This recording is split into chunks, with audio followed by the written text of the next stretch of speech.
Huygens का तरंग सिद्धांत, हाइगेंस का तरंग सिद्धांत जो कि हाइगेंस नामक वैज्ञानिक ने 1678 ईस्वी में दिया था। कब दिया था? 1678 ईस्वी में दिया था। कॉपी निकाल के लिखना शुरू कीजिए। 1678 ईस्वी में दिया था। इसमें न्यूटन का कणिका सिद्धांत, न्यूटन का कणिका सिद्धांत जो कि 1675 ईस्वी में आया था, ठीक है, उसके बहुत सारे फॉल्ट को, मतलब गलती को सुधार कर ये सही किया गया था, क्योंकि इन्होंने भी न्यूटन का कणिका सिद्धांत का अध्ययन करके ही अपना हाइगेंस का तरंग सिद्धांत 1678 ईस्वी में प्रकाशित किया था। लेकिन फिर भी उस समय ये मान्य नहीं हुआ था। लेकिन 19वीं शताब्दी में, 1800 कुछ ईस्वी में, ठीक है, 19वीं शताब्दी में इसे जाके मान्यता मिली और इसका भी कुछ दिनों बाद खात्मा हो गया। कब? जब ध्रुवन की घटना को यंग नामक वैज्ञानिक ने, किसने? यंग नामक। ये देखिए, ये सब वैज्ञानिक का नाम एट ए टाइम याद आना बहुत जरूरी है, क्योंकि जब आप लिखिएगा तो किसने क्या किया ये आपको जरूरी है। यंग्स डबल स्लिट एक्सपेरिमेंट, ठीक है, तो ये सब आपको याद होना चाहिए लिखने के व्यू से, ठीक है, बोर्ड लिखने के व्यू से। तो यंग नामक वैज्ञानिक ने और भी बहुत सारे वैज्ञानिक जुड़े जो कि ध्रुवन की घटना को धीरे धीरे क्या किया? स्पष्टीकरण किया, ठीक है। तो इसमें हाइगेंस ने कुछ बातों को बताया जो कि कुछ बात कॉमन है और कुछ बात ऐसा है जिसका सर या पैर नहीं है, ठीक है। अब क्या है वो देखते हैं। देखिए क्या बोला जा रहा है? प्रकाश ऊर्जा का संचरण तरंगों के रूप में होता है। अब जब ये बोल ही रहे हैं कि तरंग सिद्धांत, या तो तरंग ही बताएंगे। इन्होंने क्या बोला कि प्रकाश जो ऊर्जा होता है तरंग के रूप में एक स्थान से दूसरे स्थान तक जाती है, पहला हो गया। दूसरा क्या बोला? विभिन्न रंगों का तरंग दैर्घ्य अलग अलग होती है। सही है, ये पॉइंट देखिए आज भी सही है, ये भी पॉइंट आज भी सही है, ये दोनों का दोनों पॉइंट आज भी सही है, ठीक है, मॉडर्न फिजिक्स के भी व्यू से। क्या? प्रकाश ऊर्जा का संचरण तरंगों के रूप में होता है। बहुत सारा थ्योरी तरंग के रूप से साबित हुआ है। जैसे आपका ध्रुवन की बात किया जाए, विवर्तन की बात किया जाए, अव्यतिकरण की बात किया जाए, तो ये सब सारा के सारा घटना प्रकाश के तरंग सिद्धांत से ही साबित होता है। खासकर ध्रुवन तो एक ऐसा चीज है जब तक आप तरंग नहीं मानिएगा तब तक वो साबित ही नहीं होगा, ठीक है। तो ये इनका पहला बात स्टेटमेंट सही है, आज भी सही है, ठीक है। दूसरा स्टेटमेंट, विभिन्न रंगों का तरंग दैर्घ्य क्या है? अलग अलग होती है, सही बात है।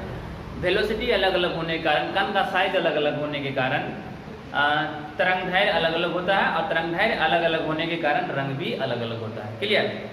अब देखिए तीसरा पॉइंट है, ये है जो बिना सर पैर का पॉइंट बात है, नहीं ये भी सही है, तीसरा पॉइंट भी सही है। ये चौथा नंबर पॉइंट इनका बिना सर पैर वाला है, ठीक है। मतलब आपको बताते हैं कैसे बिना सर पैर का, ठीक है। देखिए ये तरंगे प्रकाश स्रोत से निकलकर सभी दिशाओं में प्रकाश की चाल से चलती है। देखिए अभी तो प्रकाश की चाल कितना है? 3 × 10⁸ मीटर पर सेकेंड, ये भी सही। प्रकाश की चाल से चलती है और सभी दिशाओं में चलती है, सही है। अभी भी देखते हैं प्रकाश निकलता है, सभी दिशाओं में चलती है, आगे पीछे ऊपर नीचे दाएं, जितना संभव दिशा है सभी दिशाओं में क्या होती है? प्रकाश संचरित होती है। अब वेलोसिटी क्या होता है? माध्यम पर डिपेंड करता है। पानी में जा रहा है तो पानी का, हवा है तो हवा का, कांच है तो कांच का, डिपेंड करेगा किस पे? माध्यम पे, अपवर्तनांक पे, जो कि पढ़ाया गया था रिफ्रैक्टिव इंडेक्स, ठीक है। तो हम लोग क्या देखें कि ये प्रकाश स्रोत से निकलकर सभी संभव दिशाओं में प्रकाश की चाल से चलती है। 3 पॉइंट इनका सही है, बिल्कुल सही है, ठीक है। अगला पॉइंट देखिए, तरंगों के संचरण के लिए द्रव्यात्मक माध्यम की आवश्यकता होती है, इन्होंने बताया। चलिए ये सब लिखना है कि इनमें है जो सारा का सारा पॉइंट आपको लिखना है। आएगा हाइगेंस का तरंग सिद्धांत, ये सब पॉइंट लिखना है कि इन्होंने क्या किया, 1678 ईस्वी में खोज किया। फिर ये सब पॉइंट वाइज पॉइंट लिखते जाना है। इथर थ्योरी भी देना है। इथर थ्योरी कौन दिया था? इन्होंने दिया था इथर थ्योरी का, इसको भी लिखना है इथर थ्योरी को, ठीक है। तो हम लोग ये जानना चाहेंगे, फिर जानेंगे कि इनमें क्या। देखिए ये सब तो इनका क्या हो गया? पॉजिटिव, मतलब ये प्लस पॉइंट हो गया, पॉजिटिव हुआ, ठीक है। अब इनका नेगेटिव भी हम लोग जानेंगे कहाँ कहाँ पर इन्होंने गलती किया है। तो उससे पहले हमको चौथा नंबर पॉइंट जानना पड़ेगा। इनका कहना था कि तरंगों के संचरण के लिए द्रव्यात्मक माध्यम की आवश्यकता होती है। देखिए एक तो बोल रहे हैं कि तरंग रहना चाहिए, और दूसरा बोल रहे हैं कि तरंग में भी द्रव्यात्मक माध्यम चाहिए। समझ रहे ना। जैसे हम बोले तरंग, तो तरंग प्रकाश एक ऐसा तरंग है, कैसा तरंग है, अनुप्रस्थ, जिसके लिए और साथ ही साथ क्या बोला जाता है, विद्युत चुंबकीय तरंग बोला जाता है। क्या बोला जाता है, विद्युत चुंबकीय तरंग। मतलब प्रकाश एक ऐसा विद्युत चुंबकीय तरंग है जिसको माध्यम की आवश्यकता नहीं होती। ये आज का थ्योरी है। प्रकाश एक ऐसा विद्युत चुंबकीय तरंग है, अनुप्रस्थ तरंग है, जिसको माध्यम की आवश्यकता, लेकिन उन्होंने 1678 ईस्वी में बताया था, बहुत पुराना जमाना, ठीक है, हमारे जमाना का था, ठीक है, तुम लोगों के जमाना का नहीं, हमारे जमाना का था, 1678। अब देखो, अब क्या है कि तरंगों के संचरण के लिए द्रव्यात्मक माध्यम की आवश्यकता होती है। अब वो द्रव्यात्मक माध्यम क्या है, उनका कहना था, आइए चलिए बताते हैं इनका द्रव्यात्मक माध्यम के बारे में क्या कहना था। इन्होंने बताया कि द्रव्यात्मक माध्यम में ईथर है। क्या है, ईथर है। ईथर एक कण है। इनका कहना था कि ये जो हमारा पूरा वायुमंडल है ना, वायुमंडल में अभी क्या जानते हैं हम लोग कि ऊपर है निर्वात, फिर वायुमंडल है, तो उनका कहना था क्या, कि सन से लेकर के अर्थ तक, सन से लेकर के अर्थ तक पूरा का पूरा ईथर भरा हुआ है। क्या भरा हुआ है, ईथर भरा हुआ है। ईथर थ्योरी, यही तो जानना है। ईथर थ्योरी किन्होंने दिया, पूछेगा ईथर थ्योरी किसने दिया, हाइगेंस ने। ईथर थ्योरी किसने दिया, हाइगेंस ने दिया। कब दिया, 1678 ईस्वी में दिया। बहुत बढ़िया, ठीक है। तो देखिए हम लोग क्या जानते हैं कि इन्होंने जो ईथर के बारे में बताया, तो ईथर के बारे में क्या बताया, ईथर के बारे में यही बताया कि ईथर एक कम घनत्व वाला, बहुत ही कम घनत्व वाला पदार्थ है, जिसकी प्रत्यास्थता बहुत अधिक होती है, जिसकी प्रत्यास्थता बहुत अधिक होती है, और ये मासलेस है। मासलेस है, कैसा है, मासलेस मतलब भारहीन है। कैसा है, भारहीन। अच्छा एक बार बताइए, कण भी होगा और भारहीन भी होगा, ऐसा लगता है, कण भी होगा और भारहीन भी होगा, ऐसा हो सकता है, नहीं हो सकता। कण है तो मास तो रहेगा ही ना। तो इन्होंने क्या बोला, गौर से देखिए क्या बोल रहा है, ये बोल रहे हैं कि इसमें कण भी होना चाहिए और मास भी नहीं होना चाहिए। मतलब ईथर एक क्या है, ईथर एक कण है। ईथर एक क्या है, कण है जो मासलेस है, जो क्या है, मासलेस है, मतलब इसमें मास नहीं है। क्लियर, ठीक है। और कैसा कण है, घनत्व तो बहुत कम है और प्रत्यास्थता बहुत अधिक है। घनत्व क्या है, बहुत कम है और प्रत्यास्थता क्या है, बहुत अधिक है। प्रत्यास्थता का मतलब क्या होता है, कभी आटा गूंथे, आटा गूंथ लीजिए बढ़िया से और उसको प्रेस कीजिए, जब आप हाथ हटा जाएगा तो क्या होगा, अपना शेप ले लेगा वो, ठीक है। स्प्रिंग खींचिए, खींचने के बाद छोड़ दीजिए, अपना स्थान पर आ जाएगा। प्रत्यास्थता का मतलब क्या होता है, बहुत ही लचीला। क्या होना, लचीला होना। रिजिड बॉडी, रिजिड बॉडी नहीं, रिजिड का मतलब क्या होता है, हार्ड बॉडी होता है, मतलब बहुत ही ज़्यादा लचीला रहेगा। इलास्टिसिटी इसको बोलते हैं, क्या बोलते हैं, इलास्टिसिटी बोलते हैं, ठीक है। देखिए वेलोसिटी किस पर डिपेंड करता है, वेलोसिटी का फॉर्मूला होता है, ये जो वेलोसिटी लिखा हुआ है, v मतलब वेलोसिटी, ये दो लिख लीजिए फॉर्मूला, ये बहुत काम देता है। वेलोसिटी बराबर लिखा रहता है अंडर रूट माध्यम की प्रत्यास्थता बटा माध्यम का घनत्व। v बराबर होता है e बटा d अंडर रूट, e बटा d अंडर रूट, दिख रहा है, ठीक है। वेलोसिटी बराबर क्या होता है, अंडर रूट ई बटा डी का अंडर रूट, ठीक है, ई बटा डी का अंडर रूट वेलोसिटी होता है। ई मतलब क्या होता है, इलास्टिसिटी, डी मतलब डेंसिटी, डी मतलब कोई भी पदार्थ जितना कम डेंसिटी वाला होगा और जितना ज़्यादा इलास्टिसिटी होगा उसका वेलोसिटी उतना ज़्यादा होगा, उसका वेलोसिटी उतना ज़्यादा होगा। वेलोसिटी क्या होगा, मैक्सिमम होगा, वेलोसिटी मैक्सिमम होगा। देखिए क्या बताना चाह रहे हैं, बोर्ड पर देखिए, बोला क्या जा रहा है कि जितना ज़्यादा महत्तम वेलोसिटी होगा, क्या होगा, महत्तम वेलोसिटी होगा। बोला जा रहा है कि जितना ज़्यादा इलास्टिक होगा कोई वस्तु, जितना ज़्यादा क्या होगा, प्रत्यास्थ होगा, लचीला होगा, क्या होगा, लचीला होगा, और जितना कम भार होगा उसमें, डेंसिटी मतलब क्या होता है, भार से संबंधित होता है, जितना कम उसमें भार होगा, डेंसिटी होगा, घनत्व होगा, उसका वेलोसिटी उतना ज़्यादा होगा, ठीक है। तो इस पॉइंट को अगर लिखना हुआ तो लिखिएगा नोट करके, क्या, कोई वस्तु जितना कम घनत्व का होगा और जितना ज़्यादा प्रत्यास्थ होगा, कोई वस्तु जितना ज़्यादा प्रत्यास्थ होगा और जितना कम घनत्व का होगा उसकी वेलोसिटी ज़्यादा होगी, उसकी स्पीड ऑफ लाइट क्या होगी, बहुत ज़्यादा होगी। तो लाइट के बारे में बताया गया कि इसमें क्या है, ईथर है, पूरा क्या है, पूरा ईथर भरा हुआ। और ईथर के बारे में बोला गया कि ईथर का कण कैसा है, बहुत ही मासलेस है और इसमें जो घनत्व है बहुत कम है और प्रत्यास्थता क्या है, बहुत ज़्यादा है। इसका मतलब इसका स्पीड ऑफ लाइट क्या होगा, बहुत ज़्यादा होगा। स्पीड ऑफ लाइट क्या होगा, बहुत ज़्यादा होगा। इन्होंने इसी तरीके से समझा दिया बोल बोल करके, ठीक है। लेकिन ऐसा कुछ है नहीं, उस समय तो सबको लगा गया बहुत बढ़िया बहुत बढ़िया।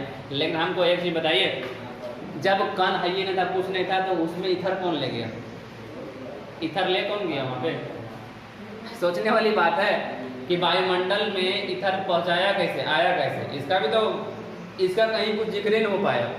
इसलिए होता है ना कि हम कैसे क्रिएट हुए। तो हम लोग को बोला गया कि हम लोग जल में पहले एक कोशिकीय जीव थे, है न, फिर धीरे धीरे धीरे धीरे क्रमिक विकास होते द्विकोशिकीय, फिर बहुत कोशिकीय। तो हम लोग समझे कि सेल वगैरह उस तरीके से म्यूटेट होते होते होते होते तो क्या हुआ, हम लोग बने हैं। तो वो भी तो पता चलना चाहिए बाद में कि ईथर आया कहाँ से। जैसे हम लोग कहाँ से आए तो बता दिए, ठीक है। होता नहीं, अंडा पहले आया कि मुर्गी आया। अरे जब मुर्गी पहले आया तब बिना अंडा का तो मुर्गी होगा नहीं। अब अंडा अगर पहले आ गया तब बिना मुर्गी का अंडा हो कैसे गया। वही सिद्धांत यहाँ पर है, ठीक है। मतलब ईथर कण आया कैसे, इसका थ्योरी बता, तभी बताओगे भाई कि ईथर कण था। ईथर इसको बताना पड़ेगा कि ईथर कण आया कैसे, वो बताइए नहीं पाए, अन्ना आपका वैज्ञानिक आज तक बता पाए, खत्म। मेन इनका यही एक फॉल्ट था, ईथर कण मान के बता दिए, खत्म हो गया। अब ईथर कण ही नहीं है तो फिर ये तो ओल गोल हो गया ना। फिर अब मान लीजिए कुछ हम कल्पना, ये क्या है, कल्पना है, क्या है, ये क्या है, मात्र एक कल्पना है। ना तो इन्होंने ईथर कण देखा, ना वो आज तक वैज्ञानिक खोज पाए। अब तो हो गया क्या कि भाई ऊपर अथी है, क्या है, मतलब निर्वात कुछ है ये नहीं, ग्रेविटेशन भी नहीं है, बाकी अपना जो भी है वायुमंडल वहाँ तक जो है, बाकी कुछ नहीं है ना। तो ये थ्योरी यही दम तोड़ दिया है क्या। ये थ्योरी अगर वहीं पे कोई बोल देता, उस समय भी कोई रहता तुम्हारे ऐसा तेज, ठीक है, अगर बोल देता कि ईथर कण कहाँ से आया, मुर्गी आया कि अंडा, खत्म हो गया, है कि नहीं। लेकिन उसमें कोई तेज नहीं था, है कि नहीं। मान लिया इनका बात भाई, अपना शादी सुविधा कुछ कर दिए, हो गया। देखो ऐसे मुर्गी अंडा की बात है तो बताते हैं, पहले मुर्गी आया, क्योंकि ऐसा बात है, हम अभी कुछ दिन पहले पढ़ रहे थे पेपर में, पेपर के कटिंग में, क्योंकि जो अंडा का एक जो सेल है, अंडा का सेल है ना, अंडा का सेल तभी निर्माण होगा जब वह अंडा का सेल कुछ अजीब तरीके से बनता है, ठीक है। मतलब वो जब तक किसी का शरीर नहीं लेगा, जैसे मुर्गी है ना, तो जब तक कुछ ऐसा उसमें पाया जाता है कोशिका या फिर, ठीक है, पदार्थ जो कि मुर्गी के अंदर ही पाया जाता है, जो कि मुर्गी के अंदर ही पाया जाता है। तो इससे साबित होता है कि पहले मुर्गी आई है। पहले कौन आई है, मुर्गी आई है, बाद में अंडा आया है। क्योंकि अंडा का फॉर्मेशन बगैर मुर्गी के नहीं हो सकता, यह साबित हुआ है अभी कुछ दिन पहले, ठीक है। मतलब जो सेल उसका है ना, सेल, हाँ आओ तो सब बात की बात है ना, कुछ तो पहले हुआ होगा, लेकिन ये अभी हाल के शोध में पता चला है कि जो सेल है उसका, जो अंडा का सेल है, वो अंडा का सेल बगैर मुर्गी के शरीर के संभव ही नहीं। साबित हो गया कि पहले कौन आया, मुर्गी आया, ठीक है। तो हम लोग ये देख लिए, तो ईथर कण की क्या हो गया, कल्पना नहीं की जा सकती। तो अब हम लोग क्या देख लिए कि 1678 ईस्वी में ये था, हमारा ये 4 पॉइंट था, सब चीज पढ़ लिए। लेकिन इनका जो ईथर थ्योरी था ये दम तोड़ दिया। इनका कहना था कि ईथर कण के माध्यम से ही प्रकाश की किरण एक माध्यम से दूसरे माध्यम तक जाती है, प्लस ईथर कण इतना हल्का है कि यह सपोर्ट करता है, क्या करता है, सपोर्ट करता है स्पीड ऑफ लाइट को बढ़ाने में, स्पीड ऑफ लाइट को बढ़ाने में, क्योंकि इसकी जो प्रत्यास्थता कम ज़्यादा है और डेंसिटी क्या है, कम। क्लियर। अब देखिए, अब ये कहाँ पे और गलती किए थे, और भी गलती बताते हैं। इन्होंने बता दिया कि ये अनुप्रस्थ है, कैसा है, अनुधैर्य, सॉरी अनुधैर्य है, क्या है, अनुधैर्य है, क्योंकि इन्होंने भी कण माना है। अनुधैर्य का मतलब क्या होता है, कण के माध्यम से, इन्होंने तो ले लिया ईथर कण, क्या ले लिया, ईथर कण, तो इनके अनुसार से क्या हो गया, अनुधैर्य कण। लिखिए, सब लिखना बहुत जरूरी है, क्या कि इन्होंने क्या बताया, हाइगेंस ने प्रकाश को अनुधैर्य माना, हाइगेंस ने प्रकाश को अनुधैर्य माना, हाइगेंस ने क्या किया, प्रकाश को अनुधैर्य माना। लेकिन बाद के प्रयोगों में ये अनुप्रस्थ साबित हो गया। क्या साबित हो गया? अनुप्रस्थ साबित हो गया, जिस कारण से इनकी थ्योरी क्या हो गई? बिल्कुल खत्म हो गई और इनको थ्योरी को भी क्या कर दिया गया? समाप्त कर दिया गया। उम्मीद करते हैं कि हम इस हाइगेंस का तरंग सिद्धांत को आपको समझा पाने में सक्षम हुए होंगे। ठीक है, थैंक्स।